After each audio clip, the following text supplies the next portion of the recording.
So you wake up in the morning and you're familiar with manifestation and it feels obvious. I'm the one starting the day. You stretch, make the bed, brew the coffee, and the thought comes, I'm doing this. I'm the one manifesting. I'm the one creating my reality. But pause, look more carefully. Where did the thought, get up now, come from? Did you schedule it? Did you pull it from a shelf? Or did it simply appear? And then the body moved. That's the first crack in the story. Life was already unfolding. And then a thought claimed ownership. I did that, it says. It feels strange at first because we've been trained from childhood to believe we are the ones steering. If you don't try, nothing will happen. That's what they said. If you don't hustle, you won't succeed. If you don't control your manifestation, you lose it, or you'll never get it. So we live with this constant background pressure, the pressure to be the doer, the pressure to be the manifester, the conscious manifester, the pressure to make life line up. But has it ever really been you? Think about breathing. Right now, the body is inhaling, exhaling. Did you decide each breath? Were you planning the exact moment it would happen? Think about walking.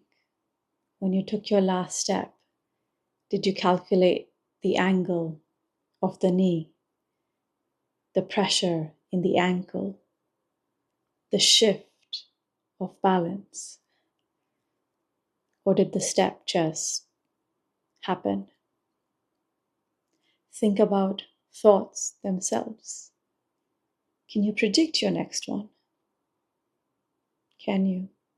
Or do they just arrive uninvited? Just notice that. So here's what really happens. A thought appears, an action happens, and then the mind says, I did that. I did. It's like a commentator on the sidelines, taking credit after the play. And because we've listened to that voice our whole lives, we believe it's true, without a doubt. And when you look directly, though, you can't find the doer. You only find life, the real you, moving, unfolding, acting. Now, let's bring this to even manifestation. You believe I'm the one manifesting. I, Anila, or your name, is the one choosing my state. I'm visualizing, I'm holding the end. But where did the desire appear from in the first place? Did you manufacture it? Or did it simply rise like a wave, already alive inside you, already complete? Where did the image in your mind come from? Did you design it pixel by pixel by pixel? Or did it appear whole without your effort? Even the act of affirming, of visualizing, is a movement arising in awareness. And then a thought claims, oh, I am manifesting because of this. But the truth is, life is manifesting itself. It always has. You've never been the manifestor. This shows up at work too. An email lands. The finger starts typing a reply, because even work is a manifestation. You say, I chose these words, but did you? Or did they flow on their own? And the thought, I did this, arrived right after. Look at decisions. You stand at a crossroads. Option A, option B. The mind spins, weighing pros and cons. But when the moment comes, the body moves one way. The decision revealed itself, and afterwards the mind takes credit. This is why so many choices feel heavy for you, for me. Because you and I, sometimes we think you and I are the ones responsible. But when the doer dissolves, choices feel light, natural, smooth. And you start to see something incredible. Life has always been moving in your favor, right down to the last detail. Sure, bills arrive, money flows in and out, but notice the anxiety around it was never about the money. It was about the imaginary me carrying the weight. The imaginary me seemingly holding you back. When that me softens, money becomes neutral again, energy moving in and out. And that's when you receive more abundance. It's not a verdict of your worth now, not proof of failure or success, just movement. And no wonder abundance would be yours. And ironically, when you stop clinging this way, money flows more easily. Not because you finally did the right technique or you affirmed just right, but because you're no longer standing in its way. The same with relationships. You think, I need to manifest that person's love for me. I need to make them see my value and keep me as their specific person. But what if connection is already flowing? And the only seeming, is the imagined me trying to control how it happens. Love, conflict, conversation, intimacy. All of it unfolds on its own. What makes it heavy is the self-reference, meaning, what does this mean about me? Am I chosen? Am I enough? Am I the best? Drop the self-reference, and connection becomes light again. No audition, no silent bargaining, no trophies, no levels, just life relating to itself. Even the body shows this. A cut heals, digestion happens, cells renew, not because you manage them, but it's because life is moving without a doer. So why would manifestation be any different? Life is manifestation, manifestation is life.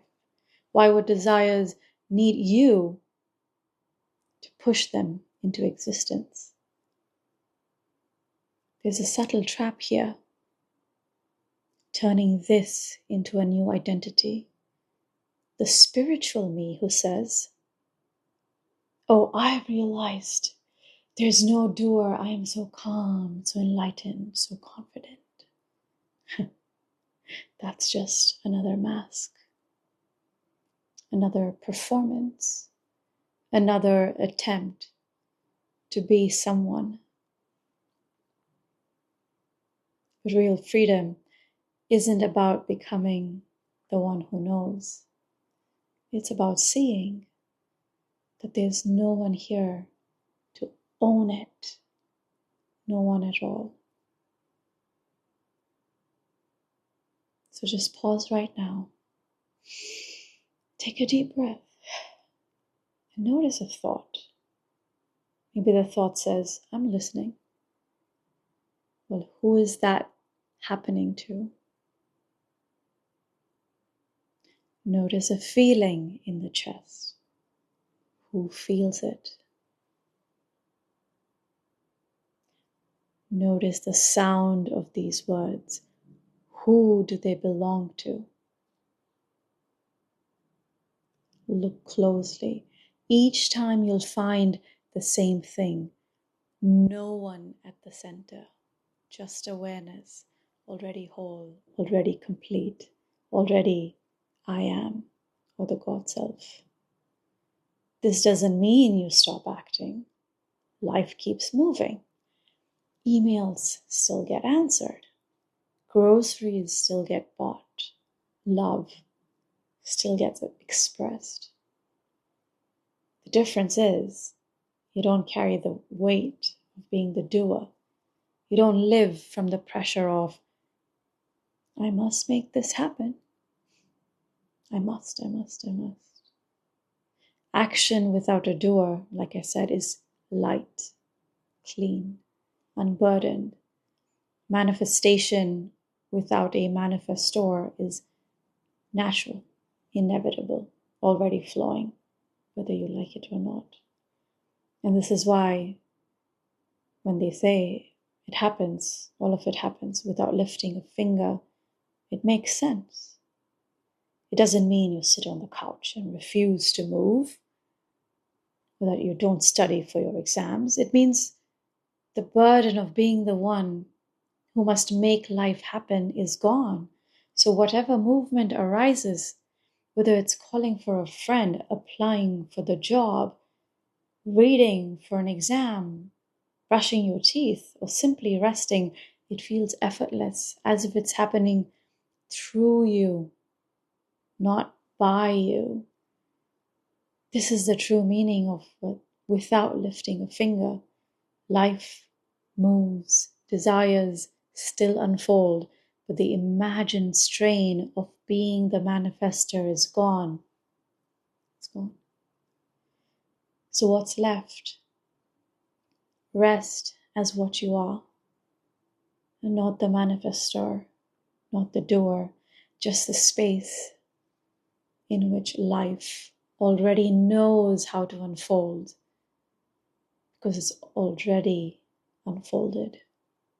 Work happens, love happens, money moves, health restores, desires appear and fulfill themselves, not because you made them, but because you stopped pretending that you had to. And you see, finally, life, your desires have always been happening in your favor. Not when you become the perfect manifestor or the perfect affirmer, but now, already. That is already the case. So I invite you to notice this. And you can check out any of my experiential courses in the link below, or comment even letter to join my email list where I send exclusive tips, stories, even answer questions. I'll see you in the comments below.